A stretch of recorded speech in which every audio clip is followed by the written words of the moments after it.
Assalamualaikum warahmatullahi wabarakatuh. Salam budi luhur. Perkenalkan, nama saya Anissa Febriana Safitri dengan NIM 2031510668. Saya dari Fakultas Ekonomi dan Bisnis Universitas Budi Luhur dengan program studi manajemen. Tujuan dan maksud dari pembuatan video saya kali ini yaitu untuk memenuhi persyaratan ujian akhir semester mata kuliah manajemen strategi dengan dosen pengampu saya yaitu Bapak Dr. Muhammad Mabrur Taufik, SAG, SEMM. Pada kesempatan kali ini, saya akan membawakan dua materi, yaitu yang pertama, bab 12, struktur dan desain organisasi, dan juga bab 13, kepemimpinan strategik. Struktur organisasi pada dasarnya merupakan konfigurasi, pesan formal, prosedur, tata kelola, mekanisme, pengandalian, kewenangan, dan proses pengambilan kebijakan. Struktur follow strategi adalah struktur organisasi yang menyesuaikan dengan strategi yang dipilih dan diformulasikan. Terdapat 4 pola pertumbuhan perusahaan. Yang pertama, struktur sederhana. Umumnya digunakan oleh organisasi yang sangat kecil dan mempunyai satu atau sedikit saja lini produk. Karakteristiknya itu biasanya pemilik perusahaan bertindak merangkap sebagai manajer dan membuat hampir semua keputusan di perusahaan. Struktur sederhana ini bersifat informal dan koordinasi tugas dilaksanakan dengan pengawasan secara langsung. Untuk kelebihannya, yang pertama ada pengambilan keputusan tersentralisasi. Yang kedua, spesifikasi tugas yang kecil. Yang ketiga, hanya terdapat sedikit kebijakan dan aturan. Yang keempat, evaluasi sistem reward bersifat informal. Dan yang terakhir, seringkali bisa meningkatkan kreativitas individualisme. Kelemahannya, seringkali karyawan bertindak dengan keinginannya sendiri, dikarenakan aturan yang sedikit. Selanjutnya ada sistem informasi dapat menimbulkan ketidakpastian dari tugas dan kewajiban karyawan. Untuk yang terakhir, struktur organisasi datar sehingga berkurangnya kesempatan karyawan untuk bisa meningkatkan karirnya. Yang kedua ada struktur fungsional. Struktur ini ditemukan dalam organisasi di mana produk dan jasanya saling berhubungan, mempunyai volume produk yang tinggi dan berintegrasi vertikal. Perusahaan cenderung untuk memperluas keseluruhan jangkauan operasi mereka dengan cara melakukan penetrasi pada pasar yang ada, memperkenalkan produk yang sama ke pasar yang baru, atau meningkatkan tingkat integrasi vertikal. Nah, keunggulannya yang pertama itu ada penyatuan spesialis meningkatkan koordinasi dan pengawasan. Yang kedua, pengambilan keputusan yang tersentralisasi meningkatkan perspektif antar fungsi dalam organisasi. Yang ketiga, itu ada penggunaan bakat manajerial dan teknikal dan yang efisien. Dan yang keempat, ada jenjang karir dan pengembangan profesional pada bidang spesialisasi menjadi mudah. Kemudian, untuk kelemahannya, ada perbedaan orientasi bidang fungsional, menghambat komunikasi dan koordinasi. Kecenderungan para spesialis mengembangkan perspektif jangka pendek dan orientasi fungsional yang sempit. Yang ketiga, konflik antar bidang fungsional bisa membebani pengambilan keputusan manajemen puncak. Dan yang keempat, sulit untuk menetapkan standar kinerja yang seragam. Untuk struktur organisasi yang ketiga, itu ada struktur divisional. Struktur divisi atau struktur multidivisi ini terorganisasi di sekitar produk, proyek, atau pasar, menekankan pada satuan unit otonom yang relatif diatur oleh kantor korporat pusat yang berbeda dari divisi lain. Terdapat dua variasi bentuk struktur organisasi divisional. Yang pertama, unit bisnis strategik atau UBS. Dengan struktur UBS, divisi produk, pasar, atau teknologi yang sama dikelompokkan menjadi satu kelompok homogen dengan maksud untuk mendapatkan sinergi. Kemudian, kelebihannya itu perencanaan tugas dan pengawasan oleh kantor pusat dapat lebih teratur. Pengambilan keputusan juga terdesentralisasi sehingga divisi bisa bereaksi terhadap perubahan dengan cepat. Kekurangannya, sangat sulit bagi divisi untuk memperoleh sinergi antar UBS. Tingkatan dalam manajemen meningkat sehingga meningkatkan jumlah karyawan dan pengeluaran overhead, serta semakin jauh dari kantor pusat dan divisinya. Untuk yang kedua itu ada struktur perusahaan induk atau holding company. Struktur perusahaan induk sering digunakan ketika bisnis dalam portofolio perusahaan dan tidak mempunyai banyak kesamaan. Kelebihannya adalah untuk menghemat biaya perusahaan, dan kelemahannya adalah kurangnya pengawasan dan ketergantungan manajer pada level perusahaan terhadap manajer divisi. Keunggulan dari struktur divisional ini, yang pertama ada peningkatan pengendalian strategik dan operasional mempermudah CEO untuk menyelesaikan isu-isu strategik. Dan yang kedua, respon yang cepat terhadap perubahan. Yang ketiga, meningkatkan fokus pada produk dan pasar. Kelemahannya, menambah biaya karena adanya duplikasi karyawan, operasi, dan juga investasi. Kompetisi di fungsional antar divisi bisa mengurangi kinerja perusahaan secara keseluruhan. Dan yang ketiga, kesulitan dalam mempertahankan citra perusahaan. Selanjutnya ada struktur matriks. Struktur ini adalah gabungan dari struktur fungsional dan divisional. Umumnya digunakan oleh perusahaan multinasional untuk mengkombinasikan dimensi produk dan unit geografi. Manajer produk mempunyai tanggung jawab global untuk pengembangan, manufaktur, dan distribusi pada bawahannya. Manajer wilayah bertanggung jawab atas keuntungan pada bisnis wilayahnya masing-masing. Keunggulan dari struktur matriks ini, yang pertama, meningkatkan respon pasar lewat kolaborasi dan sinergi antar bidang, divisi, dan juga cabang. Yang kedua, memungkinkan penggunaan sumber daya yang lebih efisien. Yang ketiga, meningkatkan fleksibilitas koordinasi dan komunikasi. Yang keempat, meningkatkan pengembangan profesional lewat tanggung jawab yang lebih besar. Untuk kelemahannya, itu ada pelaporan ganda bisa menyebabkan ketidakpastian akuntabilitas. Yang kedua, perang kekuatan bisa menimbulkan meningkatnya konflik.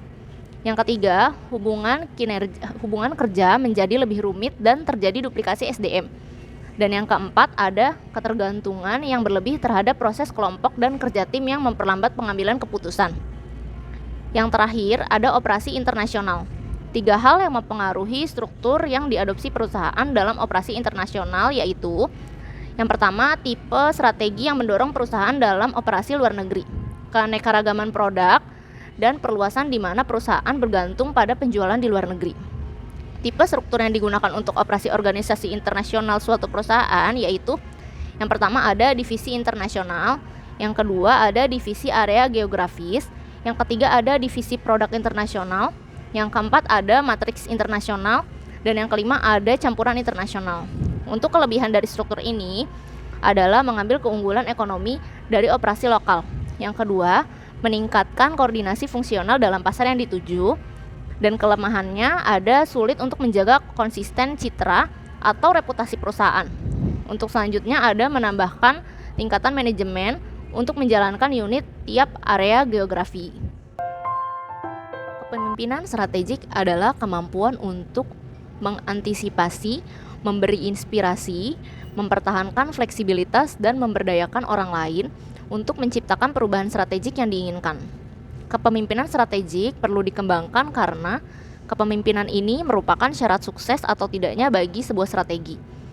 Banyak organisasi yang memiliki kinerja yang buruk akibat tidak dapat dipimpin dengan baik dan terlalu banyak aturan. Tantangan bagi seorang pemimpin adalah untuk mengarahkan komitmen semua orang dalam sebuah perusahaan untuk meraih perubahan dan mengimplementasikan strategi yang dirumuskan. Pemimpin mengarahkan komitmen untuk mencapai perubahan dengan 3 aktivitas utama yang saling berkaitan. Yang pertama ada klarifikasi maksud strategik atau strategic intent.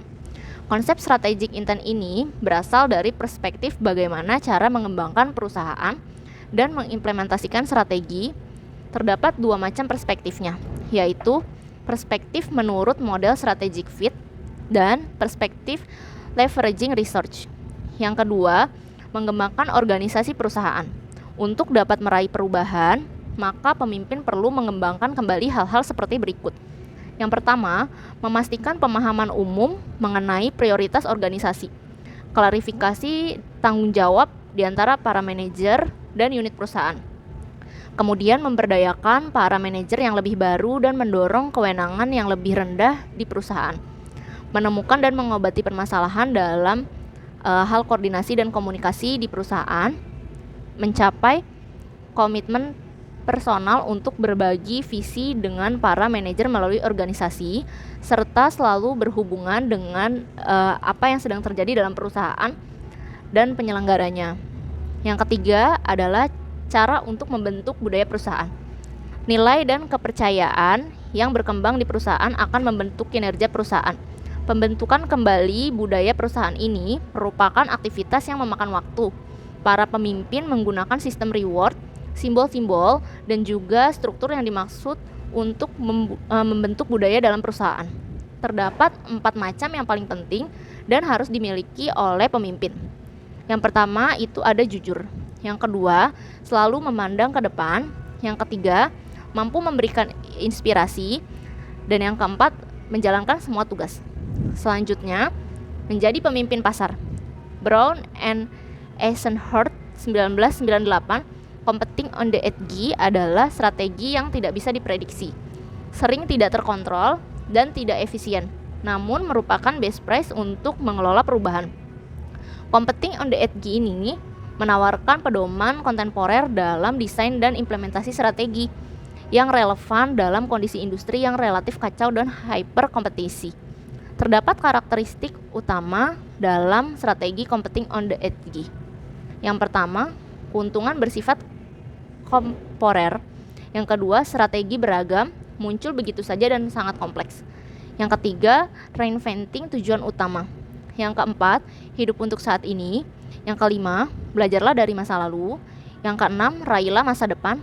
Yang ketujuh, kecepatan waktu perubahan terus berganti. Yang kedelapan, kembangkan strategi. Yang kesembilan, kendalikan strategi dari tingkat bisnis. Dan yang ke-10, sesuaikan bisnis dengan pasar dan artikulasikan semuanya. Terdapat 3 tingkatan perubahan dalam strategi competing on the edge ini. Yang pertama, reacting, yaitu perusahaan hanya dapat bereaksi terhadap perubahan. Yang kedua, anticipating, yaitu perusahaan harus mengatasi perubahan akibat globalisasi pasar, pelanggan yang baru, dan munculnya pengetahuan. Yang ketiga, leading, yaitu perusahaan harus berusaha mengungguli para pesaingnya. Nah, selanjutnya ada pionir pasar. Pionir pasar ini mampu membuat hambatan masuk bagi pendatang baru dan menikmati keuntungan yang berlebihan sebagai yang pertama dibandingkan dengan pengikut yang masuk kemudian. Ajaran pertama dari The Law of the Leadership mengatakan, it's better to be first than it's to be better. Non-pionir dapat merebut pasar dengan kondisi perubahan yang sangat cepat di mana belum ada standarisasi produk, loncatan teknologi yang lebih baik dibandingkan pionir pasar, dan menggunakan strategi produk aku juga bisa atau me too produk dengan biaya produksi yang rendah atau diferensiasi produk. Nah, di sesi tanya jawab kali ini aku udah ditemenin sama rekan aku. Kenalin dulu dong, siapa namanya? Halo, nama aku Martia. Nah, Martia, dari materi yang udah aku bawain kali ini, aku mau tanya-tanya ke kamu, boleh ya? Boleh. Iya, aku mau tanya ke kamu ada 2 pertanyaan. Yang pertama, menurut kamu seberapa penting sih peranan struktur organisasi dalam sebuah perusahaan? Menurut aku struktur organisasi dalam perusahaan itu sangat penting sih ya. Karena kan dengan adanya struktur organisasi akan mempermudah karyawan dalam memahami setiap tugas dan tanggung jawab dalam pekerjaannya masing-masing gitu sih. Nah, kalau untuk pertanyaan yang kedua, menurut kamu ada atau enggak sih keuntungan dari menggunakan struktur organisasi di sebuah perusahaan?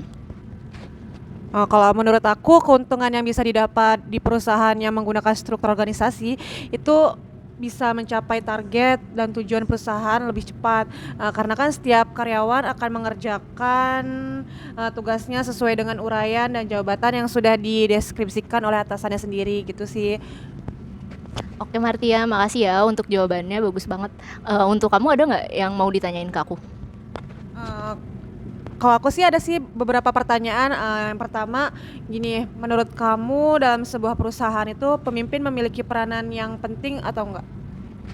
Kalau menurut aku di dalam sebuah perusahaan, pemimpin itu memiliki peranan yang sangat penting.